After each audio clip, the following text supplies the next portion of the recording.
Salam damai sejahtera bagi para sahabat saya di dunia maya, khususnya melalui YouTube. Bahwa kita akan lanjutkan kali ini episode kedua tentang kajian ilmiah hasil studi perbandingan agama. Yang lalu kita sudah membahas ciri pertama dari sesembahan keyakinan apapun sebutannya. Secara normatif semua keyakinan meyakini bahwa pihak yang disembahnya memiliki ciri utama, firman-Nya pasti terjadi.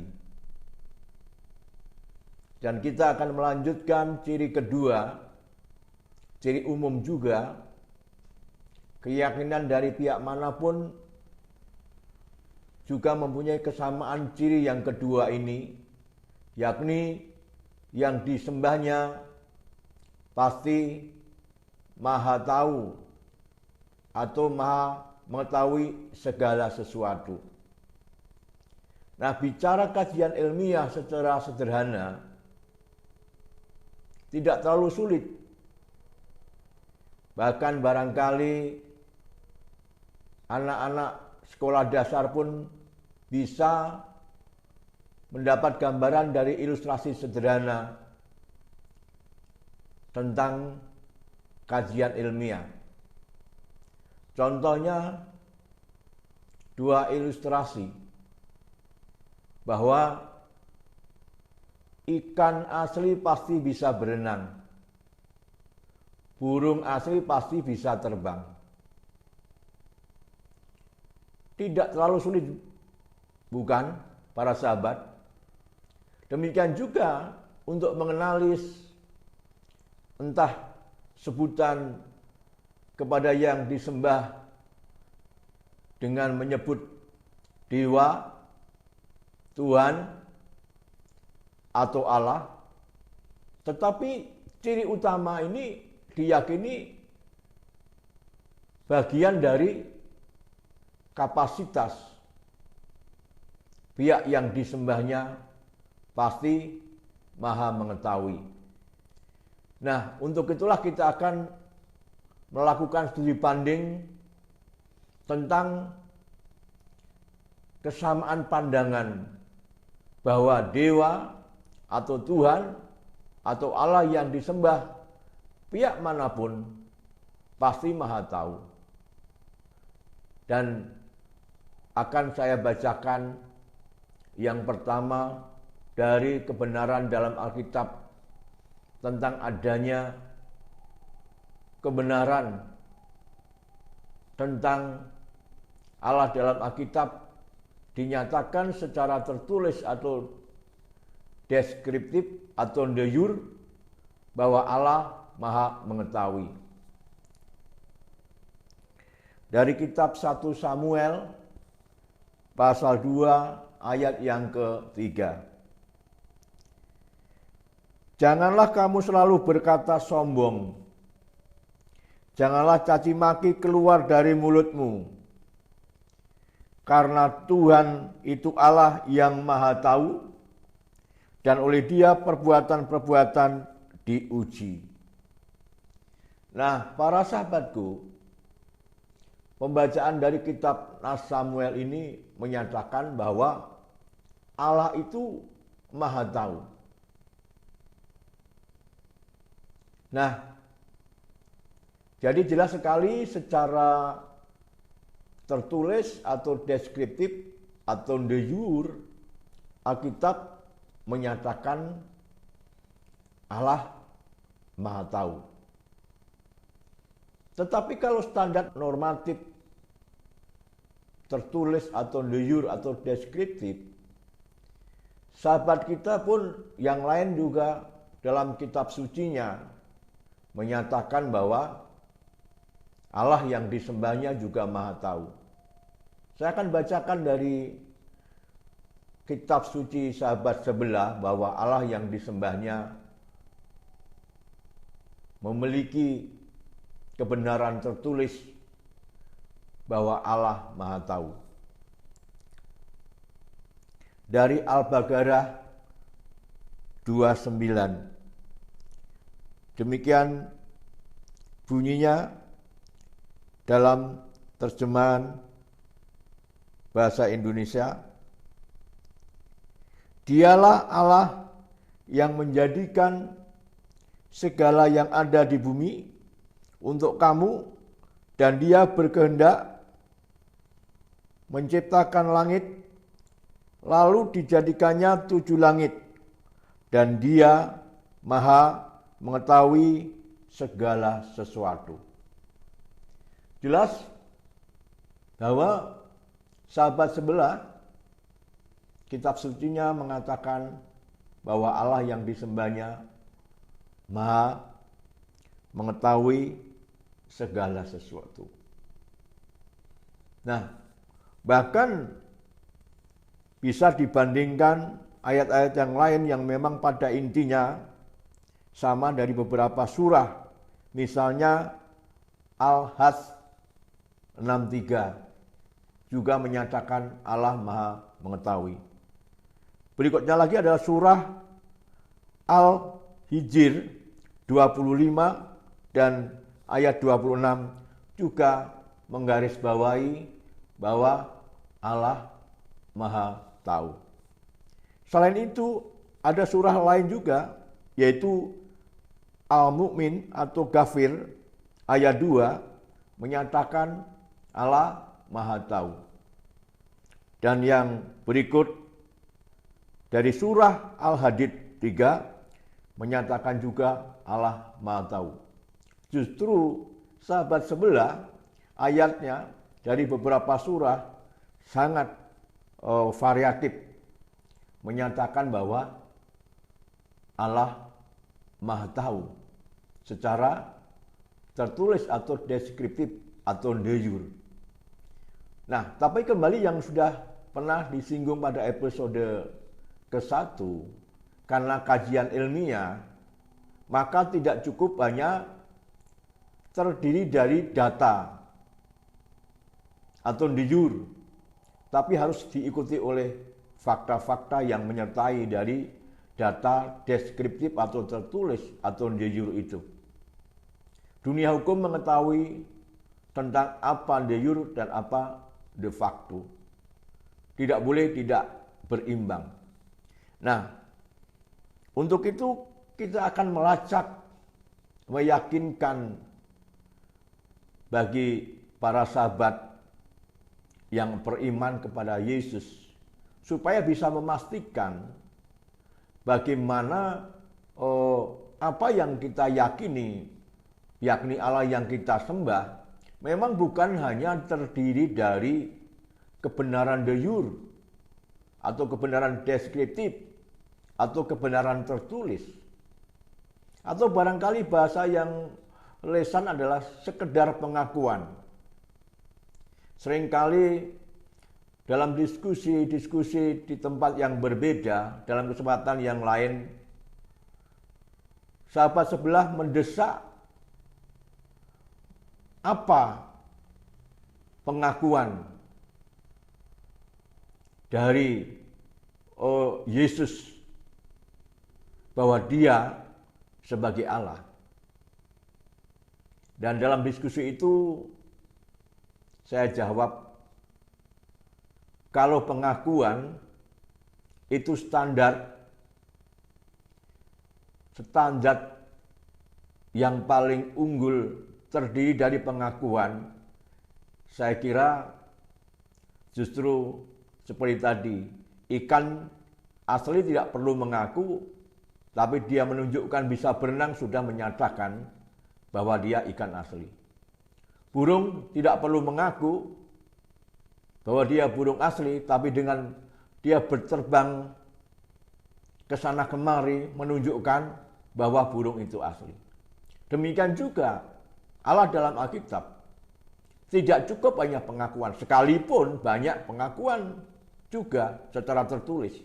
Tetapi kita harus mencari bukti-bukti ilmiah sehingga kita memiliki kepastian bahwa Allah yang kita sembah betul-betul Allah yang asli. Seperti pernyataan dari 1 Yohanes pasal 5 ayat 20. Yesus disebut sebagai Allah yang original dalam bahasa Inggrisnya.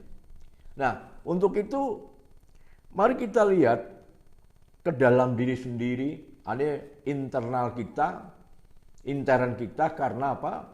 Kalau kita masih belum bisa mendapat sebuah kepastian Allah yang kita sembah betul-betul Allah yang asli, itu merupakan sebuah kerawanan atau iman yang keropos. Ya. Bisa juga jadi Allah yang kita sembah jika hanya tertulis tanpa fakta-fakta, sama saja itu seperti cerita fiktif, seperti sebuah legenda. Untuk itu kajian ilmiah hasil studi banding perbandingan agama ini penting bagi kita semua, supaya kita tahu secara logis dan rasional bahwa Allah yang kita sembah betul-betul sebagai Allah yang sejati. Karena sejak zaman kuno sampai zaman modern ini, semua keyakinan pun menyatakan sesembahnya yang sejati. Tapi masalah bicara kajian ilmiah, maka kita terapkan untuk mencari secara ilmiah bukti-bukti siapa sebenarnya yang Allahnya adalah Allah yang ilmiah. Nah, bukti dalam Alkitab bahwa Allah Maha mengetahui.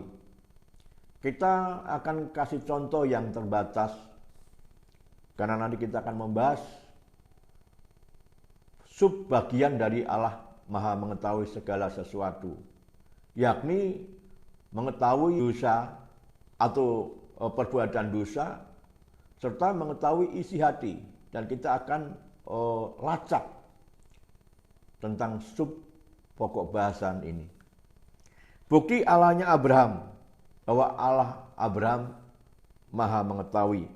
Dari kitab Kejadian pasal 15 ayat 13 sampai ayat 14. Firman Tuhan kepada Abraham, ketahuilah dengan sesungguhnya bahwa keturunanmu akan menjadi orang asing dalam suatu negeri yang bukan kepunyaan mereka, dan bahwa mereka akan diperbudak dan dianiaya 400 tahun lamanya. Tetapi bangsa yang akan memperbudak mereka akan kuhukum, dan sesudah itu mereka akan keluar dengan membawa harta benda yang banyak. Nah, luar biasa Allah dalam Alkitab. Kemahatauannya melintasi ruang dan waktu, yakni melewati beberapa generasi sampai pada waktunya baru digenapi. Karena apa? Karena memang Allah Abraham Maha mengetahui. Maha mengetahui tidak cukup hanya jangka pendek. Ada jangka pendek yang sudah digenapi, yang kemarin beberapa waktu yang lalu, episode ke-1, apa yang difirmankan Tuhan jadi kenyataan, yaitu 1 tahun kemudian janjinya kepada Abraham dan Sarah akan melahirkan seorang anak digenapi. Tetapi janji tentang keturunan ini, bahwa keturunan Abraham akan menjadi bangsa asing dan diperbudak, ini rentang waktunya lebih panjang. Dan akhirnya digenapi pada generasi Musa ayat ini. Dan saya bacakan pengenapannya. Lamanya orang Israel diam di Mesir adalah 430 tahun. Sesudah lewat 430 tahun, tepat pada hari juga keluarlah segala pasukan Tuhan dari tanah Mesir.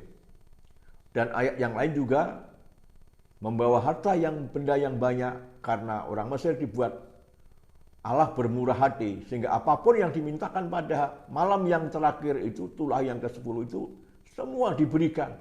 Emas, perak, pakaian, dan lain sebagainya.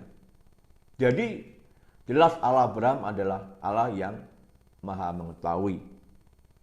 Tentang pernyataan de jure dari sahabat sebelah, Anda bisa mengkaji.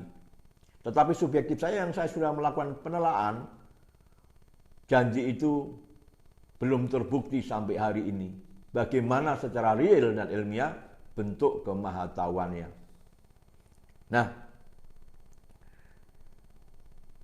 Allah Musa juga maha mengetahui tentang peristiwa Fir'aun akan mengeraskan hatinya. Saya bacakan.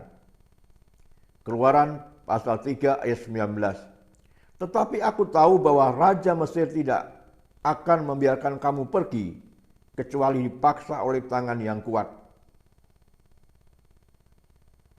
Nah, dan digenapi pada Keluaran pasal 7 ayat 13. Tetapi hati Fir'aun berkeras sehingga tidak mau mendengarkan mereka keduanya seperti yang telah difirmankan Tuhan. Jadi jelas sekali Allah Abraham, Allah Musa, kedua-duanya punya kapasitas maha mengetahui secara de facto, secara fakta, bukan hanya legenda, bukan hanya kebenaran deskriptif atau kebenaran fiktif barangkali, hanya pengakuan-pengakuan tanpa fakta. Nah sahabat, kita beranjak ke maha mengetahuan yang lain, yakni mengetahui dosa hamba-hambanya. Saya bacakan dari kitab Ibrani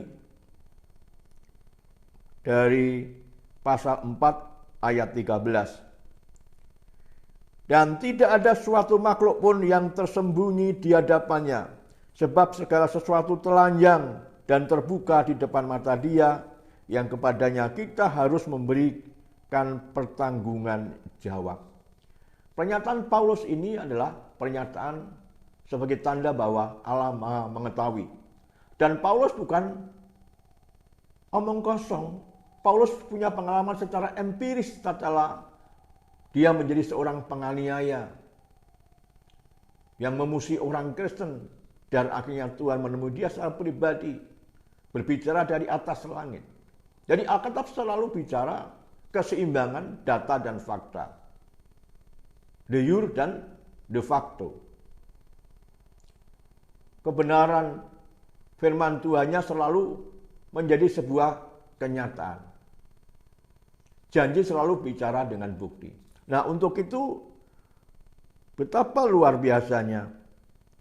Nah tetapi juga sahabat sebelah punya pernyataan juga. Kitab sucinya bahwa Allah mengetahui dosa hamba-hambanya. Saya bacakan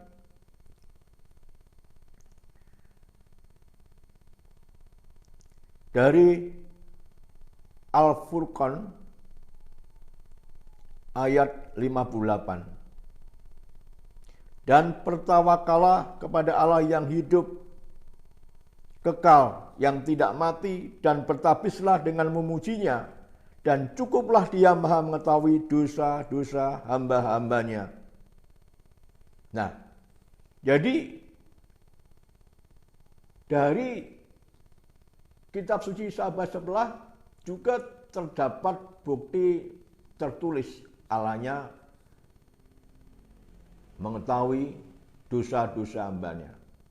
Tetapi untuk kepentingan kita secara intern, kita akan menguji secara ilmiah apakah Allah yang kita sembah betul-betul ilmiah, yakni pernyataannya sebagai Allah yang maha tahu dosa hamba-hambanya terbukti dalam sejarah fakta.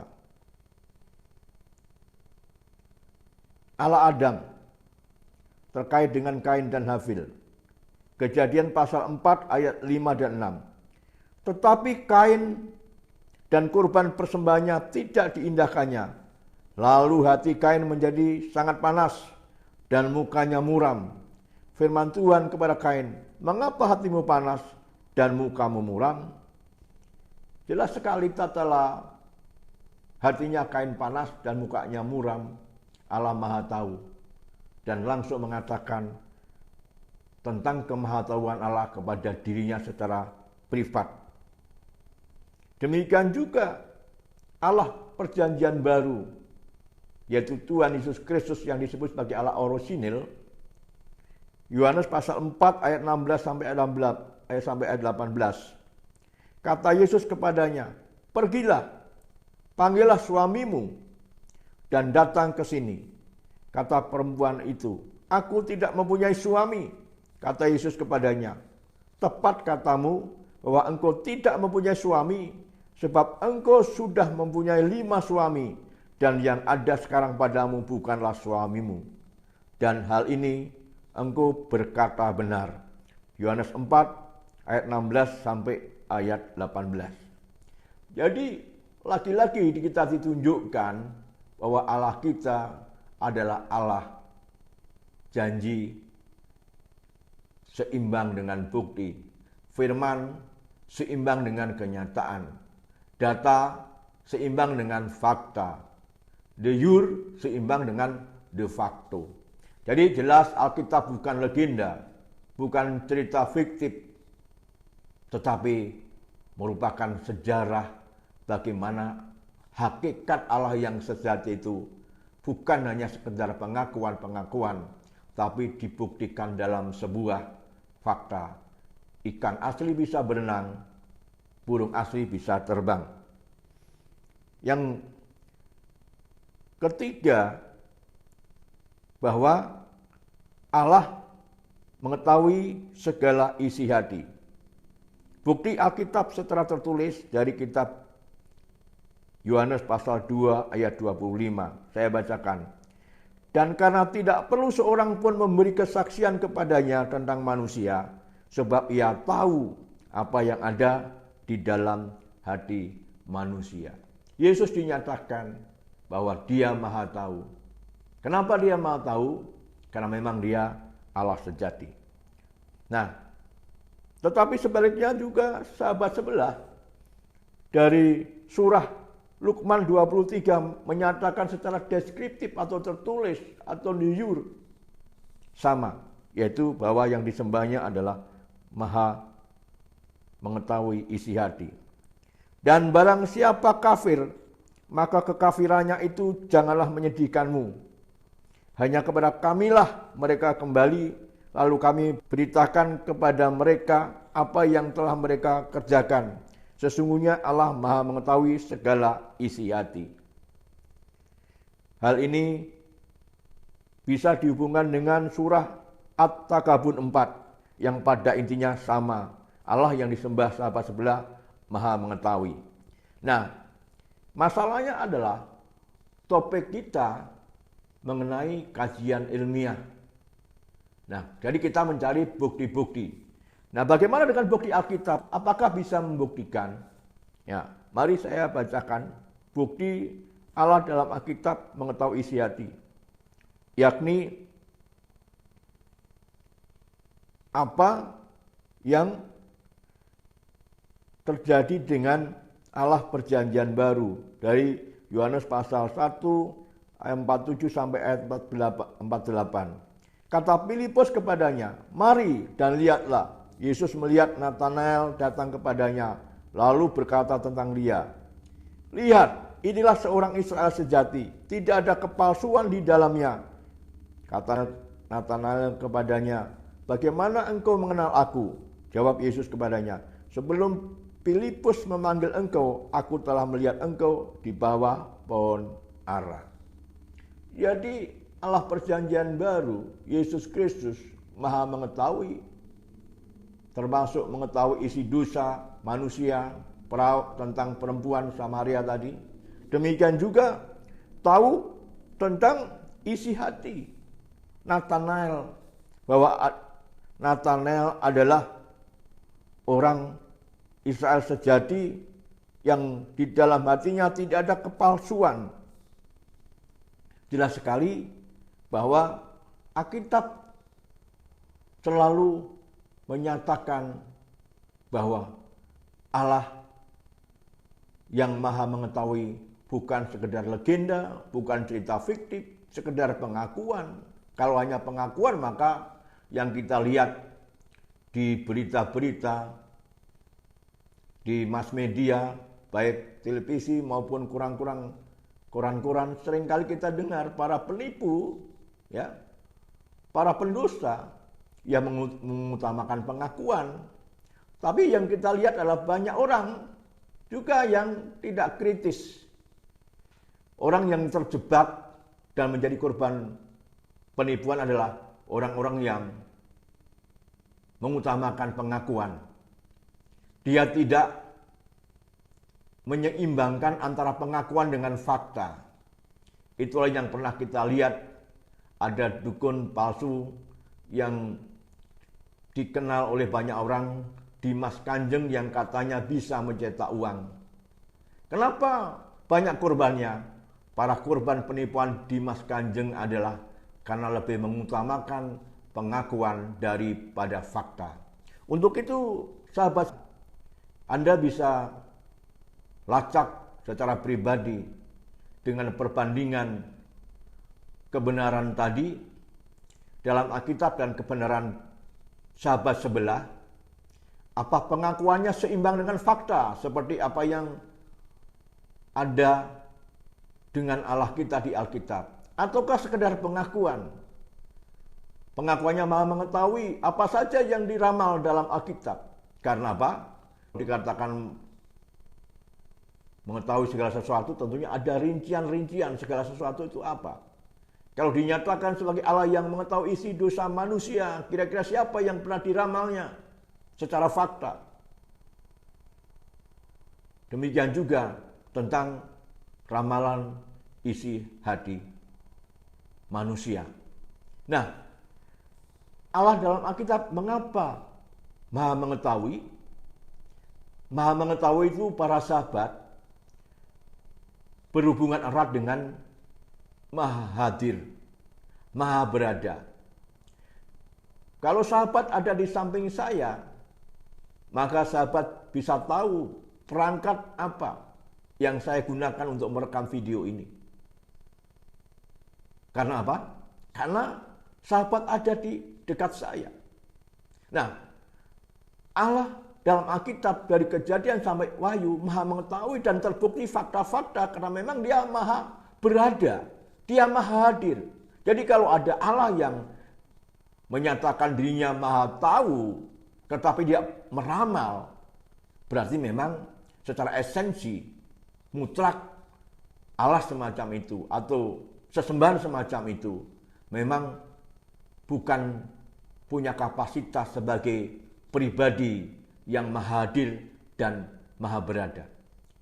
Senada dengan itu juga, kalau tidak maha hadir berarti memang bukan maha besar. Kalau maha besar maka dia sampai besarannya ada di mana-mana.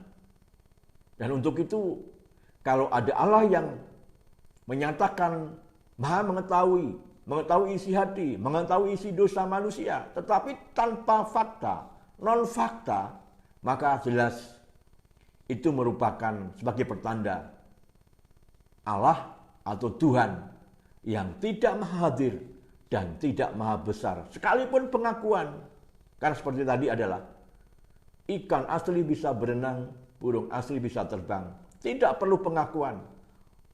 Kalau pengakuan tanpa fakta, justru itu yang kita lihat orang-orang yang di dalam penjara. Karena apa? Karena dia digolongkan sebagai para penipu. Untuk itu, mari kita berpikir ilmiah. Dan ilmiah tidak harus rumit, tetapi sederhana.